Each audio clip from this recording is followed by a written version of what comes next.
Estamos no início do ano e junto com ele chega uma das maiores preocupações para quem tem veículo, o pagamento do IPVA. Mas você sabia que famílias que têm pessoas diagnosticadas com transtorno do espectro autista têm direito à isenção do IPVA e também à restituição daquilo que foi pago nos últimos 5 anos? Fica comigo nesse vídeo que eu vou te explicar quem tem direito, como funciona e o que muita gente deixa passar. Mas antes de continuar, se inscreva no canal para receber semanalmente conteúdos relacionados aos direitos previdenciários, benefícios assistenciais, direito da saúde, direito de geral das pessoas diagnosticadas com transtorno do espectro autista e pessoas com deficiência. Para quem não me conhece, eu sou Carlos, advogado especialista em direito das pessoas com transtorno do espectro autista, benefícios assistenciais e direito previdenciário. Muitas pessoas que recebem o BPC-Loas e têm pessoas diagnosticadas com transtorno do espectro autista na família, vivem com a renda extremamente limitada. Claro, são gastos muito altos. Medicação, às vezes a pessoa tem plano de saúde e aí tem que pagar com participação, medicamento, etc, etc, uma série de coisas que comprometem a renda daquela família. Muitas famílias que recebem o benefício de prestação continuada e têm crianças, pessoas diagnosticadas com transtorno do espectro autista, não sabem que têm direito de receber a isenção do IPVA. Os gastos mensais, semanais e diários dessas famílias é muito grande, por isso elas vivem ali com a renda extremamente limitada, porque tem gasto com plano de saúde, eventualmente, né, com coparticipação, que também é ilegal. Tem vídeo no canal falando sobre coparticipação para pessoas diagnosticadas com transtorno do espectro autista, a modalidade correta de cobrar. Tem gasto com medicamento, tem gastos com várias outras coisas que comprometem a renda. E aí, quando chega o início do ano, ainda tem que pagar IPVA daquele veículo que leva a criança, leva a pessoa para fazer as terapias. E é exatamente aqui que a gente está. Pessoas diagnosticadas com transtorno do espectro autista, que são pessoas com deficiência, e por isso que a gente engloba esse direito para pessoas com deficiência, independentemente do nível de suporte, se é nível 1, 2 ou 3, leve, moderado ou grave, tem direito de receber a isenção do IPVA, como também tem direito de receber a restituição daquele valor que foi pago a título de IPVA nos últimos 5 anos. É importante a gente saber que o IPVA ele é um imposto estadual.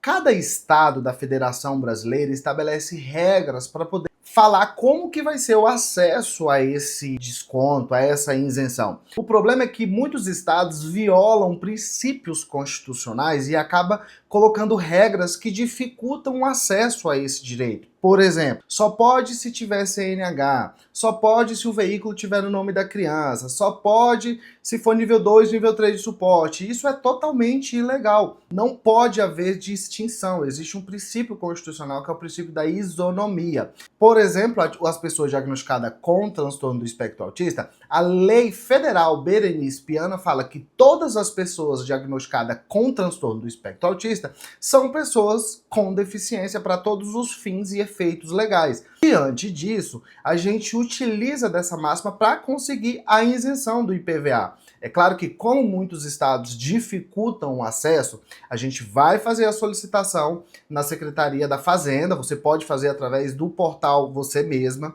Lá vai ter as diretrizes de como que você deve fazer, anexar o laudo, anexar a documentação. Provavelmente, a Secretaria da Fazenda deve negar o benefício por conta dessas regras e dessas limitações, e isso é inconstitucional. Feito isso, ela negou o seu pedido, a via judicial ela é uma solução para você conseguir a isenção e também a restituição. O entendimento da via judicial ele é totalmente diferente e alinhado aos princípios constitucionais. Por isso que a demanda de IPVA na via judicial ela é grande. Por quê? Enquanto os estados colocam regras duras, regras rígidas para a família acessar esse direito, na via judicial a gente tem essa flexibilidade, né? Não importa se é nível 1 de suporte, não importa se é nível 3, não importa se o carro está no nome do pai, está no nome da mãe ou está no nome da criança. Isso não é um fator impeditivo. O que a gente tem é, a pessoa é considerada pessoa com deficiência? Tem laudo médico? Está bem fundamentado? A lei federal fala que essas pessoas são pessoas com deficiência? A isenção desse imposto, que é o Código Tributário Nacional, fala explicitamente que todas as pessoas com deficiência têm direito a receber essa isenção. E aqui que a gente encaixa. Quando a gente vai para a via judicial, lá o juiz vai analisar essa questão não vai analisar se o carro está no nome do pai, do carro da mãe, se é nível 1, nível 2, nível 3 de suporte. Você entende? Porque isso é um direito consolidado, isso traz princípios constitucionais e os estados não podem fazer regras que violam os princípios constitucionais e que dificultam o acesso da família, do pai, da mãe em buscar esse direito a essa isenção e também a restituição. Eu listei aqui um dos erros mais comuns que acontece quando a família está solicitando essa isenção lá junto com a Secretaria da Fazenda do respectivo estado em que o veículo é registrado ou que a família reside. Olha só, não fazer o pedido dentro do prazo, isso é o que eu mais vejo acontecer. Nada impede, fechou o ano, eu já paguei o IPVA, eu posso solicitar? Pode também, que aí a isenção vai valer para o ano seguinte e você vai pegar a restituição retroativa ali de até os últimos 5 anos. Próximo erro, documentação médica incompleta. Muitas vezes o laudo médico ele não está bem detalhado, falando ali qual que é o nível de suporte, só para fins mesmo mais didático na hora de fazer a avaliação.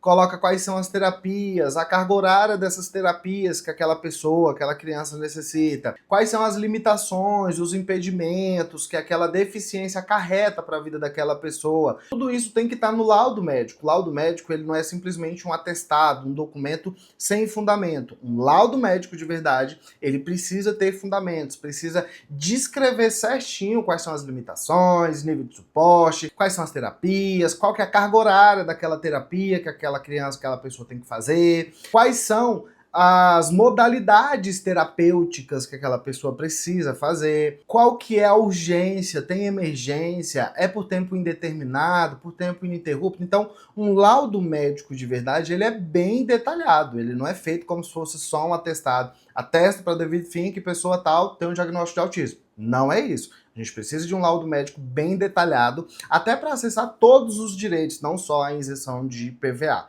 Aqui nesse canal eu vou trazer todos eles listados semanalmente, então não se esqueça de se inscrever no canal e já deixar seu like aí se esse vídeo está te ajudando de alguma forma. Vamos continuar com os erros mais comuns. Próximo, veículo fora das regras do estado. Tem alguns estados que sim, fala que aquela isenção só pode ir para veículos de até 120 mil reais, veículos de até 150 mil reais.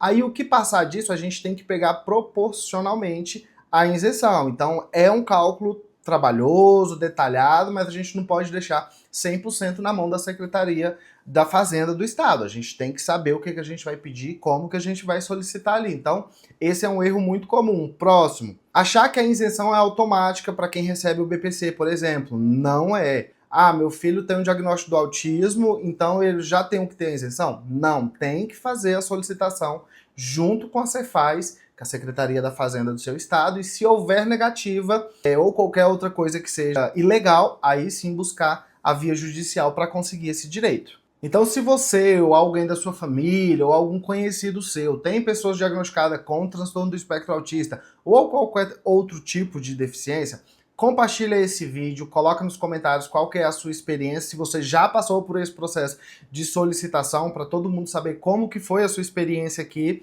Se tiver dúvida também, coloca aqui nos comentários e não esqueça de curtir esse vídeo que você vai me ajudar muito. Se essa informação te ajudou, curte, comenta e compartilha com outras famílias atípicas para elas também acessar esse direito. Eu sou Carlos, advogado especialista em direito das pessoas com transtorno do espectro autista. Tô sempre aqui para te ajudar e até o próximo vídeo. Tchau!